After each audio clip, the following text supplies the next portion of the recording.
Hey, welcome to the show. My name is Mike. This is the Leadership Toolkit. As you know, your definitive leadership development podcast so that you can tune in each week and we have awesome guests. You have the opportunity to, if you'd like, ask questions, sit in and listen to people from all different verticals of business and entrepreneurship. We get into, business and entrepreneurship. We get into family and life and leadership and how can you grow yourself and how can you grow your team. And so I'm really appreciative that you've taken the time to tune in and join me today.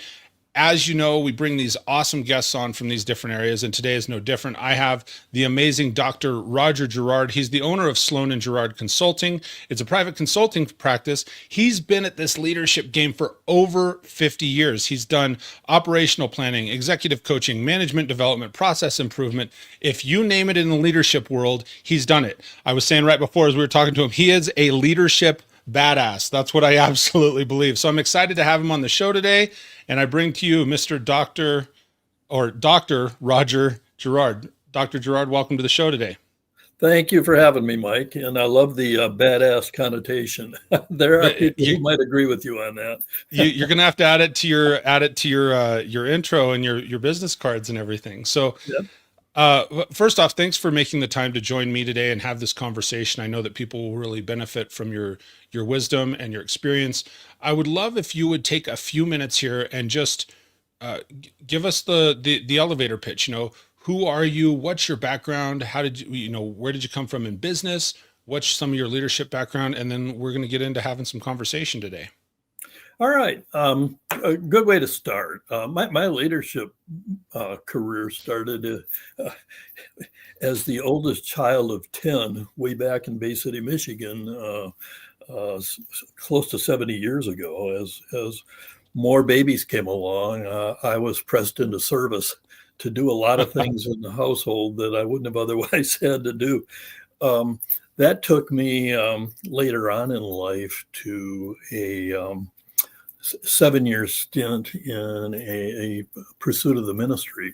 And in that 7 years, I had the experience of living with a whole bunch of people who were very value-oriented, value-driven, left that environment and began taking positions after my undergrad work in various healthcare associations, the Heart Association, the Cancer Society. And I learned in those pursuits how to build and lead boards of directors and staff in the pursuit of fundraising and service programming, education programming, and so on. And in one aspect of that, during my work with the Michigan Heart Association, I learned mass training by creating a process that trained literally thousands of instructors and instructor trainers throughout the state of Michigan in the fundamentals of cardiopulmonary resuscitation, CPR. I went from there into some work in the manufacturing industry. I spent about 8 years working for a couple of different manufacturing related companies, including a consulting firm in Detroit. When I was with that consulting firm, I spent time with companies like Burroughs, IBM, General Motors, Ford Motor Company in the C-suites, teaching leadership development, teaching management, and basically helping these organizations recover from a very difficult time in the 70s and 80s where the quality of manufacturing products was questionable at best. From there, I was lured back into the healthcare industry, and I spent 9 years in northern Michigan in a hospital environment, eventually as the senior VP of HR. And then I moved over into Wisconsin, where I live today, and spent 23 years as the chief learning officer in a healthcare system in central Wisconsin. Since my quote-unquote retirement, which I call repurposing, I've spent the last 10 years consulting mostly to other healthcare organizations around the country. So that's kind of the 25-cent tour of my career and how I got myself into the leadership roles that I've been in. Along the way, I got a doctoral degree, master's and a doctorate in management, and that filled in a lot of jobs for me.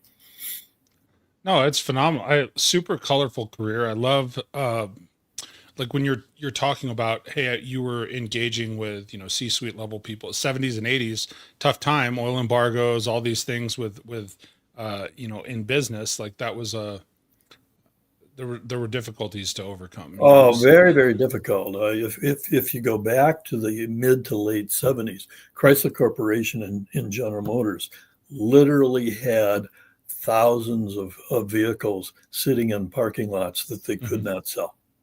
They could not sell them. The Japanese vehicles and the German vehicles were taking over the American economy.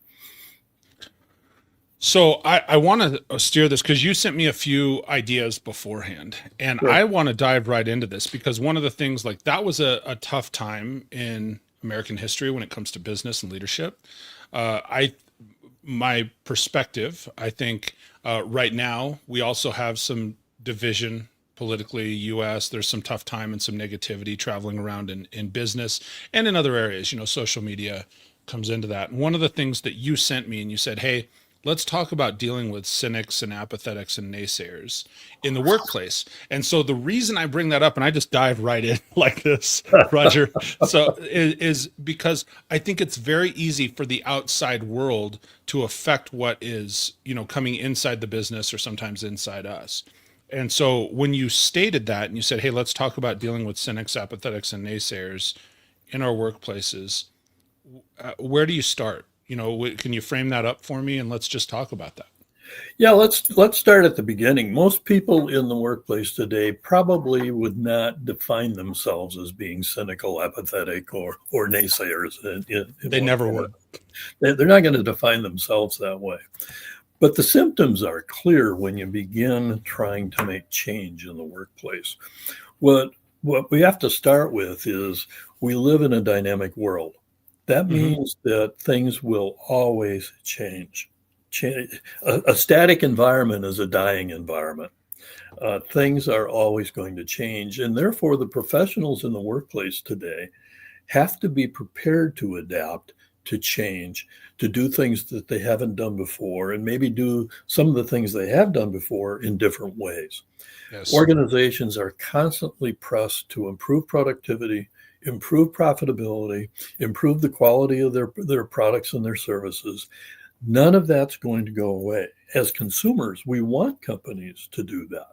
Sure. So now when you start working with the workforce as a leader, you have to be somebody who fosters change.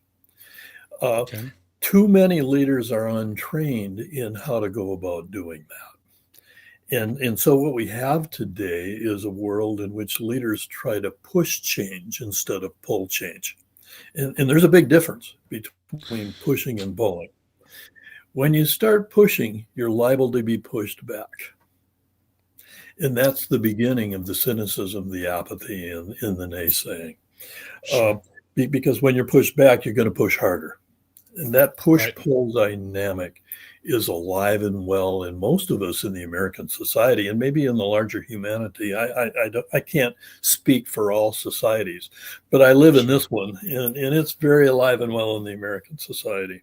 Absolutely. What happens is over time, that erodes engagement.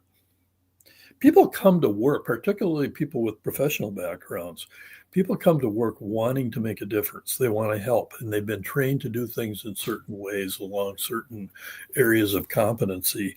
And when they're asked to do something different, that feels threatening.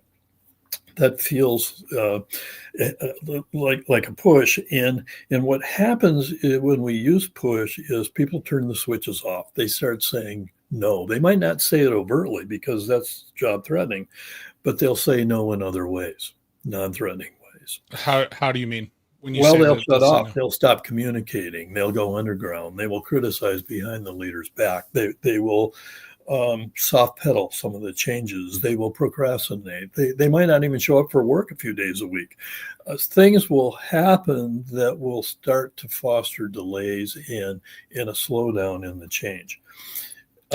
Typically, when I am brought into a consulting arrangement with a leader, they'll say something like, I try to tell these people what needs to be done. I try to talk to them. I even ask them if they have any advice and input, and they sit there like bumps on a log. To me, that's symptom number one. They're not talking. Why are they not talking? We know from the Gallup research that's been done over the past few years, engagement is eroding to the point of literally only about 30 to 35% of employees today, and that's, I believe, a generous estimate, are engaged in the work they're doing. They're doing it with a high level of energy and enthusiasm. The other 65% are not, and half of them are disengaged. That means they're showing up. They don't want to engage. They don't want to be there, but they have no plans to leave. Why do you think that is? They're disengaged. They're disenfranchised. They're disenchanted with the work. But let me ask you, and I know we're only to the second symptom. Yep. So this is just how I roll. My brain runs off, and then I'm going to catch it and ask the question so I don't lose it. Because I have seen probably that same study or similar studies, but from your perspective, Roger, what do you think causes that disengagement? Because it's one thing to say somebody's disengaged, but what's the root? Why? Well, let me give you a list of what I think managers do wrong. Okay. And it's a pretty straightforward list, and I'll probably, in my next career, my next book, repurposing, I'll probably purpose this into a book. But first of all, leaders fail to listen. People have things to say, and we tune them out. We don't tune them in. Are you willing to be influenced by the people who are doing the daily work of the organization? Are you willing to listen to them? Second question, blame and shame. When things go wrong, leaders want to blame. They want to quote unquote hold people accountable. Holding people accountable is a form of blame. If I have to hold you accountable for something that you've promised to do, there's something wrong with the relationship. Typically, accountability is something I owe you. If I make you a promise, I will keep that promise. That's my accountability. You shouldn't have to hold me to it. Third, employers largely and many leaders expect loyalty, but they don't offer loyalty. To me, the acid test are layoffs. We talk about employees being an asset, but then we treat them like a liability. Employees are not an asset if you're willing to lay them off when things get tough. That's a problem. Fourth, overstandardization of work. Professionals in particular are trained in their professions to do things in certain ways. They have licenses and certificates on the line. They have been through thorough training programs. They know what they're there to do, and they believe they know how to do it. And then we standardize it. For instance, a nurse in a hospital, she has a license. She has a clear, defined set of processes and procedures she's been trained to perform. Sure. And then when we standardize that and take judgment out of the picture, she's no longer feels like she's valued and can perform with the exercise of judgment. The same thing today is happening to teachers. I was going to say education. Education is rife with this. Teachers are expected to teach to a script. They're not allowed to modify and change the teaching methodology to meet the needs of all of the kids in the classroom. So they go to kind of a standardized mean, which means that the kids who aren't able to comprehend a lot of this stuff are left behind. And the kids who are very rapid in their uptake of knowledge are slowed down and frustrated because they want to move on. So this is happening in many different industries, not just teaching, not just nursing, not just the practice of medicine, many different professional arenas. We're seeing these kinds of effects. Overstandardization, I think, is a big deal. Sure. Finally, there seems to be a culture of bullying and manipulation. And it shows up in a lot of forms. Sometimes it's flat out bullying. I watched a CEO in one client organization literally approach the executives in their conference room and point fingers at two or three of those executives and screamed at them that they weren't doing their jobs and they weren't earning their paycheck. That's a form of bullying. That should never happen in today's society. I've also seen incentive systems used to manipulate people to do things they wouldn't otherwise do. We can talk about incentives maybe at a later part of this conversation, but incentives have been totally misused in business and industry today to the point where they've just become manipulations. So those are some of the factors that leaders, the mistakes that leaders make. And if we keep making these mistakes, we're going to completely alienate the people doing the daily work of the organization. Man, that is one, I absolutely agree with you. I love the way you presented it. And we can go back to, we were talking about some symptoms earlier, and then I got you off on a tangent because one of the things that we're talking about, one of the things, the specific question, I always recap because I want people to write these things down too, as I said, well, what do you think is causing disengagement? And you had 5 really, really good points. And so, I mean, you said one, leaders don't listen well. That we got to tune in, be active, good listeners. And I put some of this in, I paraphrased some of this. So sure. Roll with me. You said the blame and shame game, which, man, and not in recent industries that I've been in, but yes, absolutely. You see it all the time, that it's the finger pointing, the blame. Well, it's, we call it Teflon management, right? Phew, just slides right off you and you're the problem, not me. And 3, you said, companies expect loyalty, but don't provide it. And your comment about layoffs, I think that's super, super powerful. I hadn't considered that. I mean, because in business, just the way you presented it, sometimes there's stuff like we went through COVID and layoffs become necessary or furloughs become necessary. And I was fortunate to be working with a business at that time that we were furloughed, but when everybody came back, the business said, look, just come back with your unemployment chips. We're going to make you whole for whatever you may have missed. We can't continue to operate the business because of some of the sanctions and stuff we had here, but and then you said the over standardizing. I think that's probably one of the most, just for lack of a better term, like most vile things we can do to a person. They've spent all this time learning and having the ability to teach or care or whatever that professional background is. And then the standardization. And then the 5th one you said was bullying and manipulation. I'm curious because you said 2 things there that I want to expand on also, if I may. One was you said, well, the accountability is something you owe me, or if it's you and I in that, leader follower relationship or manager staff relationship and so forth. And you say, hey, I'm going to do this, then you owe it to me. If I say I'm going to do this, I owe it to you. So how do you move from quote unquote, holding people accountable, i.e. I have to hold you accountable. How do we move from that to creating that relationship that you're talking about of, hey, I'm accountable for myself. I'm accountable to these things that I said I would do. People who are trained professionally want to take responsibility, or they wouldn't have gone that route. Most people, physicians, don't go into medicine because they want to make a lot of money. When you talk to the young docs going into their careers, they want to help people. Same thing with nurses, yes. Same thing with teachers, same thing with attorneys. Yes. They all say the same thing. I went here because I see this as a way to have a mission in my life. I want to help people. That means they want to take responsibility. When people are willing to take responsibility as a leader, it's my job to give them that responsibility along with the wherewithal to be successful. In other words, I've got to make sure they have the knowledge, the tools, the environment, the context so that they can be successful in practicing that profession. And these professions are practices. You have to understand that part of the context.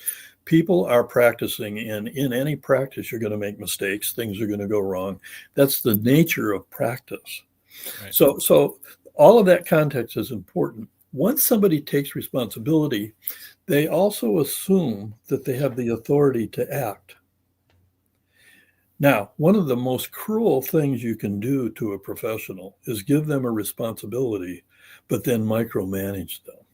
The reason why that's cruel is because what you're doing is you're giving them the responsibility without the authority to act. Mm. There is no respect in that relationship. You can only expect accountability if you allow the person to take responsibility and allow them the authority to act independently and with judgment on that responsibility. The accountability should be coming from the other direction. Once they act and once they keep the promise they made you, once they did their job, then they get to come back to you and proudly say, I accomplished it. Or I ran into these glitches and this is what I did about it. That's real accountability. Every now and then you're going to have somebody that violates that. On the management side, they're going to micromanage and they're going to take away all authority, and that's not a good thing. Conversely, on the professional side, you're going to have people who, for some reason, don't act within their training, don't act within their competencies. And as a leader, you have to find out why. You have to jump in and understand what's going on before you make accusations and start dishing out blame. I'm curious because one of the things that you said, and I'm just curious of your thoughts on this, because you said, well, as a leader, you got to find out why. Because you could have people that, don't, and your comment was, don't act within their training, don't act within, what they're supposed to be doing. Sure. Well, could the why be just that person is lazy or not the right person? And I know that's hurtful to say, but let's have some real conversation, because for me, in my experience, it's been, okay, if I have somebody that traditionally, man, they're doing this and they're a business rock star, they're great and they're passionate about that and they're operating within their training and so forth. And then all of a sudden something goes sideways, then I'm going, okay, well, something's wrong. But if you have somebody that's consistently doing that, do you think sometimes there are people that are just lazy, or are they in the wrong seat, or how do you define that? I there are certain words I don't use very much. Lazy is one of them. I'm glad you brought it up. Sure. I'll tell you a story out of my own experience. Sure. As the VP of HR in one of my iterations, I had a recruiter on my staff. Okay. And as I worked with this recruiter, I looked at past performance appraisals prior to my arrival and found that this guy was stellar in the first couple of years of his work as a recruiter. But eventually his performance fell off. I gave him a couple of challenges, a couple of goals, and he was failing to accomplish those goals consistently. Okay. And I really was puzzled by the whole thing. So I had my assistant set up a luncheon meeting with him. And the purpose of the meeting for me was to spend a little time with him to get inside of his head and see what was going on. While I was thinking that, he was thinking he was about to get a raise. I found that out later. Really? We met. I thought you were going to say something else. We met at lunch, and he started talking with high energy about glad to have a chance to sit with me and talk with me about his performance and all of that kind of stuff. Sure. And I finally had to stop him and say, the reason we're here is because you're not performing well. You're not meeting the challenges. You're not successful at the work that you're here to do. And I have to know what's going on in your life. He totally slumped in his chair and spent a minute composing himself. And then he said, I hate my job. I said, why are you in a job that you hate? I have to understand this. Mm-hmm. And he said, this was a job that my dad had when he was a professional, and he wanted me to be in this kind of HR work. And so I went to college and I learned HR, and I got a degree, and here I am. Here we are. But I hate this job. So I asked him, I said, tell me what it is you love to do. And he said, you know what? I've got a complete carpentry shop in my basement. I love woodworking. And when I am down there cutting wood and pounding nails and doing the things that I do down there, I'm in heaven. Okay. So I went to work, and I found out that in our hospital, in our carpentry department, we had 3 positions open. And I asked him if he'd be interested in taking any of those positions. And he was, and he did. Crazy. That's what listening can do. But I'm not going to keep a guy in a job that hates his job. That's not going to happen. That would be insane. Well, they'll never excel at it.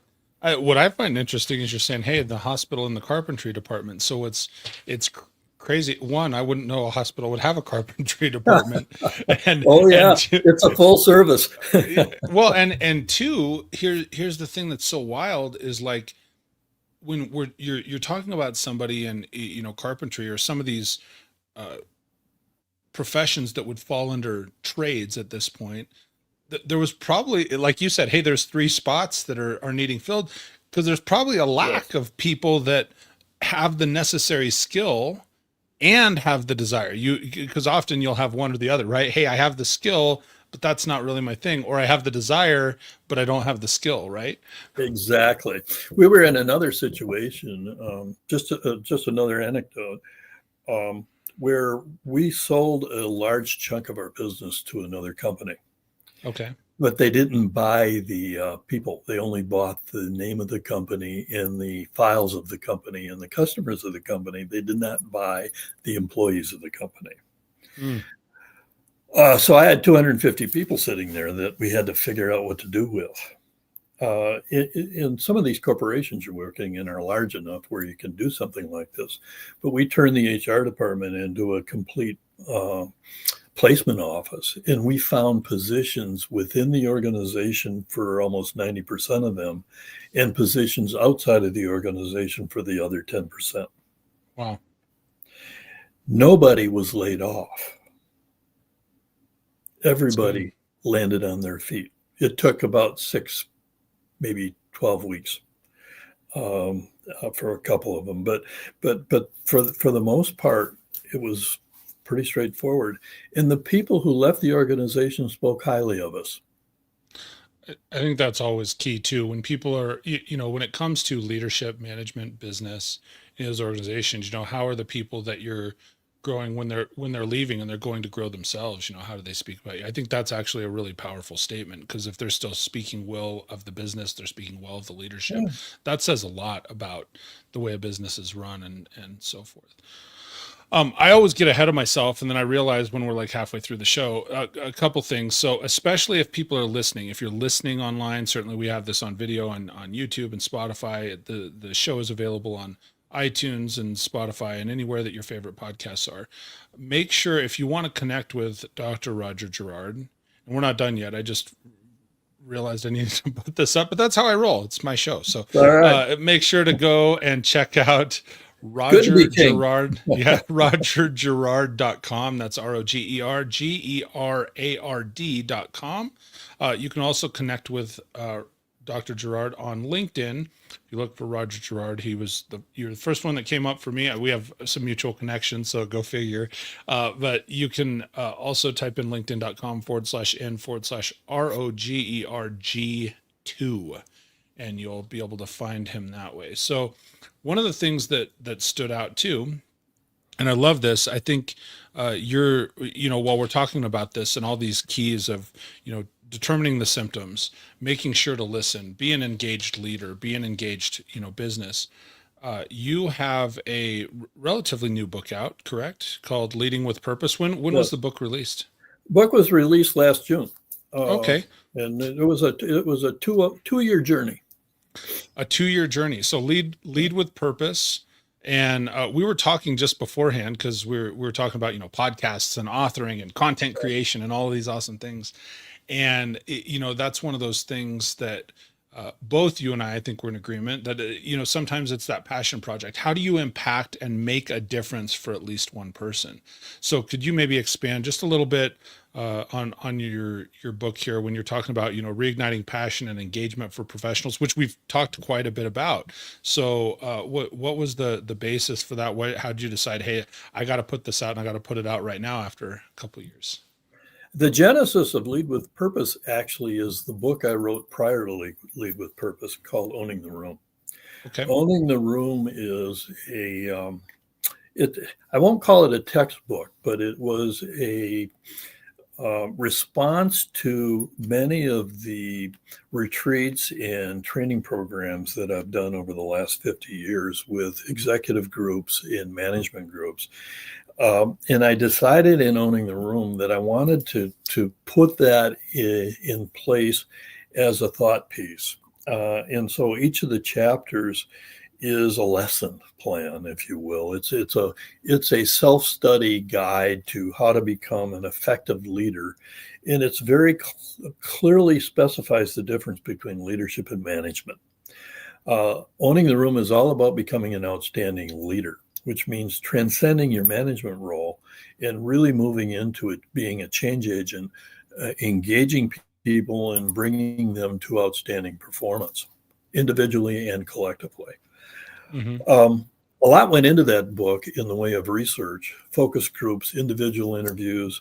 And as I was doing all of that research, I became just at a very profound level amazed at how disengaged or maybe emotionally depressed many of the professionals that I met were. The amount of, I guess, Owning the Room was about mind, heart, and spirit. And I was seeing professionals that didn't have a lot of spirit. That they were losing touch with their reasons for being in their professions. And I wanted to know why. That led me to more time and more research about what's really going on with these professionals and why are they struggling to have that energy that they had when they first came into the practice of leadership. That's where Lead with Purpose came from. And what I learned were some of the ingredients that were disenfranchising those professionals, the ingredients that were causing them to lose their emotional energy around their work. And what I learned is that they weren't being listened to by their leaders. Let's start there. Go figure. And they weren't feeling valued by the people who were putting them in place to do the leadership work they were there to do. When people lose their reason for being there, when they lose their passion for their work, every day becomes a monotony. Every day becomes a drudgery, and that's what I was seeing. So I think that was your question. What prompted me to write that book? That's what prompted me to write that book. No, and I think it's great. I mean, I love the title, Lead with Purpose. I think that's very valuable, and I think we've called it, as I've been coaching many leaders and professionals myself. It's one of those things that where people go to search and you got to find your why, right? Yeah. Well, what's the why? Why am I doing this each day? Why am I, and especially one thing that I think is interesting, and I'll see your thoughts on this, Roger, is it's like, okay, well, if my why, for example, as a young man, showing up to work, doing the things, working hard and so forth, so that I can, build that business in or around like my family and young kids. We were talking beforehand, we both have children. And so it's like, if that's my driving force and my why, well, what happens as the kids get older and I'm still in the same place? Do you ever see that people need to redefine their why or redefine what the purpose is as time goes on with a company for whatever reason, whether it's been there a year, 3 years, 5 years, or a long time because maybe their personal life changes? Is that something that you saw or experienced? Every day. Now, again, I'll tell you a story about that. It's one of the professional groups I worked a lot with in my last 15 years of employment as an exec. I worked a lot with physicians. Mm-hmm. Physicians are a fascinating group of professionals, and they are practicing their profession in the most basic sense of the word practice. Constantly learning, constantly experimenting, constantly exercising judgment. Sometimes they're right, sometimes they're wrong. So understand that that's the basic nature of a practice.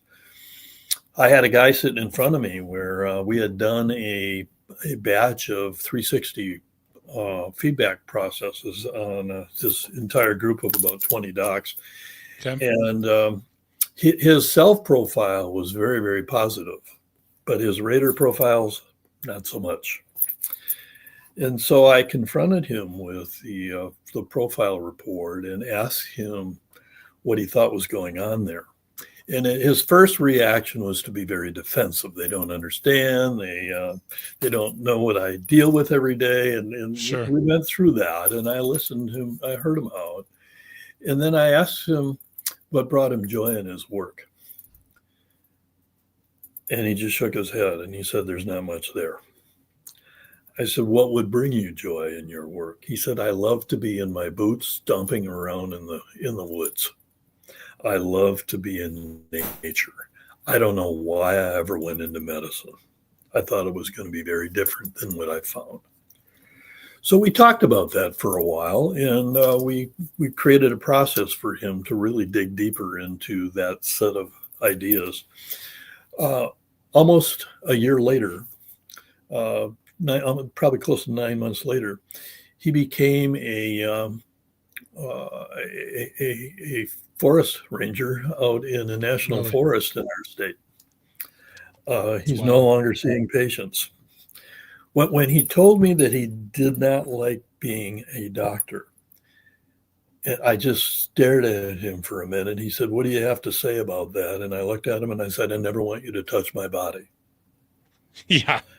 I don't want a doctor who doesn't like practicing medicine. Right. But he is now doing what he loves to do, and he's making an income. He's not making what he was making as a doc, but who cares? Sure. It's not about the money.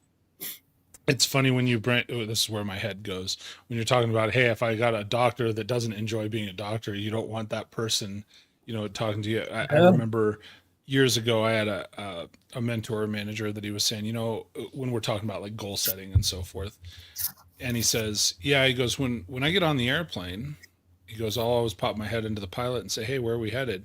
And he goes, if the pilot says, well, we're shooting for whatever, he's like, I don't want to get on that airplane. It's the same sort of scenario. Right. So one of the things that we've talked a lot about,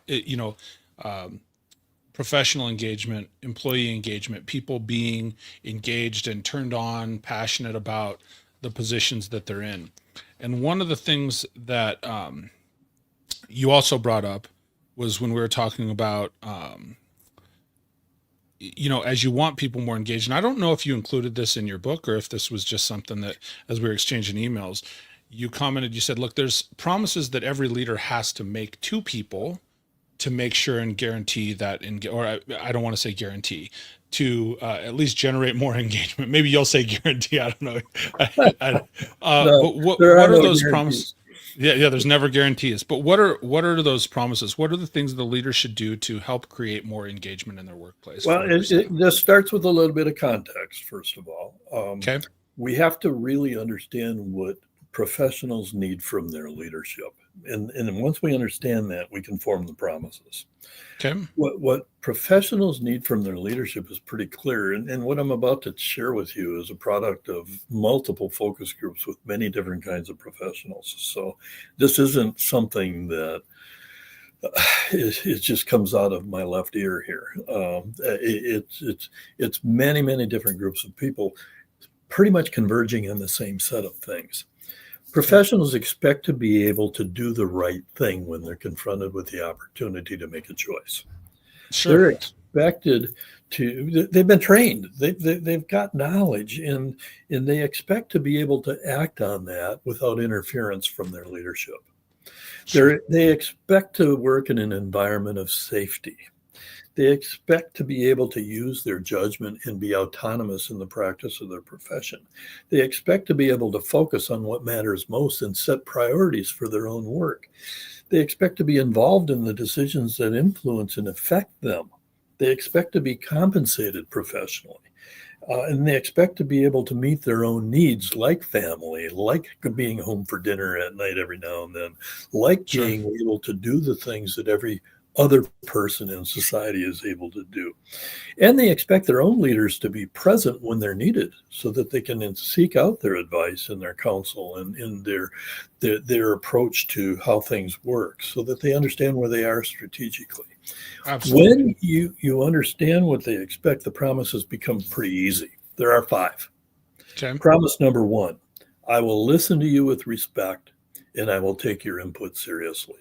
If we disagree, I'll tell you why, but I will listen to you with respect. Promise number 2, I will help you learn and grow as you practice your professional work. I want you to be wildly successful. Promise number 3, I will do whatever I can to help you be wildly successful. Promise number 4, I will make sure you're compensated competitively. Now, be careful of that one, because a lot of HR people will tell you, well, that's the 50 percentile. That's the 50% comp ratio. No, it's not. Sure. Competitive, you better be at 65% because all your data is about a year old. Okay. Interesting. Competitive moves. Promise number 5, I'll have your back when things go south, not if things go south. We need to understand that things are going to go south. Things will change, and I'm going to have your back when they do. Those are the 5 promises. And they're very easy to make these promises, very hard to keep them. In an environment that is changing rapidly, this is tough. But then the leader has to do 2 things after these promises are made. You have to go and see, and you have to go and do. I tell the leaders all the time, go into your workplace, get out of your office. You can't do leadership in your office. Absolutely. You have to wander around. You have to talk to people. You have to get to know them. You got to have an eyeball to eyeball, belly button to belly button relationship with these people so that they know who you are and what you stand for. And if you create that and you make these promises and then you keep them, they're not going to go anywhere. They're going to stay with you because they want to.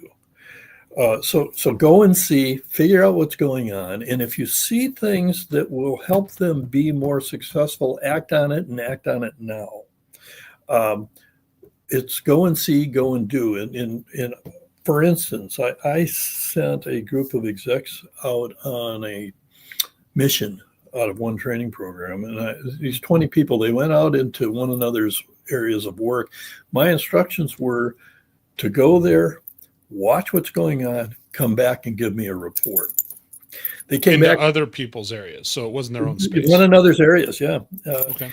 They came back, and instead of giving me a report, they told me all the wonderful things they did to fix problems they saw. I told them they all failed. Yeah. They were fixing problems that the daily workers should have been fixing. And instead, they came in like heroes on their white horses and fixed them for them. That's not what leadership does. Leadership cultivate an environment where they go and see and then give people the wherewithal so that they can fix their own problems and their own challenges in the daily work.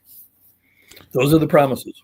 I love it. And I'm going to restate them to make sure I got them, because I sit and I always joke that the audience probably knows the top of my head better. I sit here and take notes the whole time, and I learn so much, and I'm so appreciative. Somebody's got to do it. Dr. Gerard. Yeah. So a couple things. One, I love the go and see, go and do. I've heard that said, you manage by walking around. If you manage by walking around, that's real leadership. You're engaged. I've heard the quote, and I've shared this many times on the show. If you're, I don't know if you are or not, I'm a fan of John Maxwell.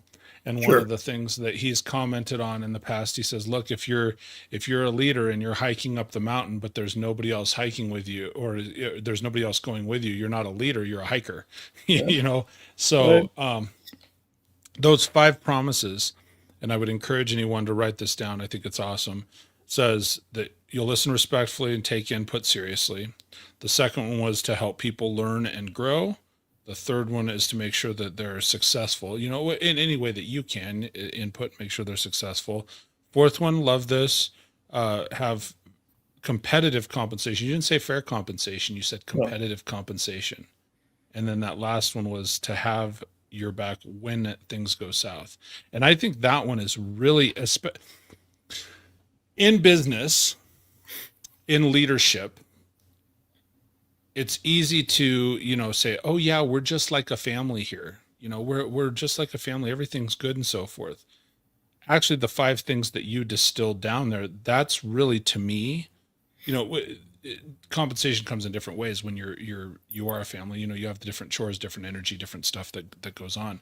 But to me, that's actually really at the root of it. And that last one, to me, that really hits home. I'll have your back when things go south, because we've all worked for somebody. I've worked for people that, when the stuff hits the fan, that they're going to have your back, even if it was you that screwed up, and you can own it. And we talked about it earlier. I can be accountable for the screw up, but I know that they'll still say, hey, that's okay. How do we navigate through it? Let's find the solution. We'll keep moving. It's called learning. Yeah, absolutely. So as we come to the tail end of the show, we usually get about that 45-minute sweet spot, Dr. Gerard. If I may, for anybody here, I'm going to remind everybody again, if you want to connect with Dr. Roger Gerard, check out his website. Go to rogergerard.com. He's got all of his links and everything available there. I'll make sure and have links to that in the show notes later, as well as if you'd like to connect more personally, you can connect on LinkedIn, and it's linkedin.com/n/Roger, ROGER G2. That's the number 2, all one word there. So you could connect with him. Roger, any final thoughts to take us out for the show today? Anything? I think we covered most of this. One, again, from the bottom of my heart, thank you, because you've shared just a ton of insight and wisdom. This is one of those where we could probably break it into 2 or 3 shows and keep going. But any final thoughts there this afternoon? Final thoughts are just a reiteration of some of the things we've already said. As a leader, if you really want people to come to work engaged there because they want to, you have to know who they are, and you have to know what they are wanting out of their work. Find out what their dreams and goals are. And if you can anchor the work that they're doing to those dreams and goals, they're going to do that work because they want to. We make the mistake of trying to use monetary incentives for everything. And frankly, that's manipulation. That will fail. Find out what their dreams and goals are. And to the extent you can help them meet their dreams and goals, they're going to be right with you every step of the way. Okay? Absolutely. Love it. If you would hang out just one moment, and I'm going to go ahead and take this out. Okay.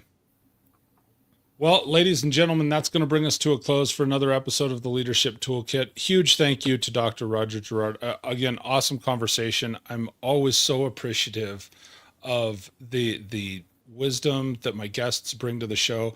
I hope that you in the audience here gain as much knowledge as it is that I'm going. I always end up with a couple pages worth of notes here and all over the place that I got to condense down and fit into the show notes and such. So do me a favor, if you would. One of the ways that this podcast continues to grow is throw some thumbs up on there. Make sure and share some likes, whatever platform that it is that you are watching from. And if you know somebody that would gain from the message that was shared today, share the show with them. That's one of the most powerful things you can do for somebody. Maybe it's you. Go back and rewatch it. But if you have somebody in your life that you go, man, I'd really like this person to hear this, please share the show, and let's continue to have the Leadership Toolkit blow up. It's every Wednesday here, 12:05 Mountain Time, 2:05 Eastern, and always have amazing guests just like Dr. Gerard today. So thanks everybody for joining me. I will see you next Wednesday. And until then, stay great. We'll talk soon, everyone.